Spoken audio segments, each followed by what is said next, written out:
know you. Ati? Alafu nikuulize. Ni kama mwenye unajua hakuna kitu mzuri kama kuweka status lakini mwenye ulikuwa na target imemfikia. Yes, ukweli. Kuna mtu tuliona amereply, tuliona by the nani baby Ogaobina amereply na nini TikTok akafanya akasikia naombewa mabaya akafanya hivi. Wewe nikuulize ulisikiaje kama ilifikia mwenye ulikuwa una target? Unaona usikie nikwambie. Unaona wanawake wenye wanaenda kumtongoza akiwakataa, akiwa expose, wanakuja na masudo kunitukana. Acha. Wanawake wanaenda ni box yake. Alafu cha kumeki wasa ananitumia screenshot. Hata mimi ndakuja ku expose. Hebu tuambie kama mnaongeaga sababu sasa tumefika mwisho kufikiria. Kuna mademu hadi waliomtumia hadi picha nikatumiwa inbox nikasema oh my god, alafu anakuja kuniokota TikTok. Wacha. Kwa hivyo umekapitia? Si mademu ndao na mdemu akiwakataa wanakuja wananiokota.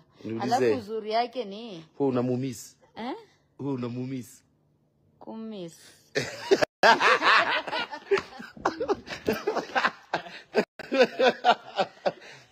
Wacha kwanza rais.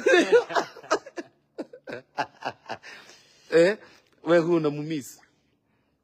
Unajua mimi hata tunapostigi na wewe naambiwa achana na mtu wa baby. Unajua kuna mtu akiingia maisha yako ni kama saitani. Huyo mtu hata ukienda pahali kama mimi nakuaga na mwingine anaitwa Wajiru. Wakati mmekosana ndio mafans. Wapi Wawaya? Wapi nani? Si hata wewe unaulizagwa hivyo. Wewe ukienda unaulizagwa wapi nani? Baby. Hata kila press ikienda na. Si hata yeye anaulizangwa. Hata nikate yako niweke TikTok. Wewe unamumiss. Wewe unamumiss. Jibu swali vunda bebe.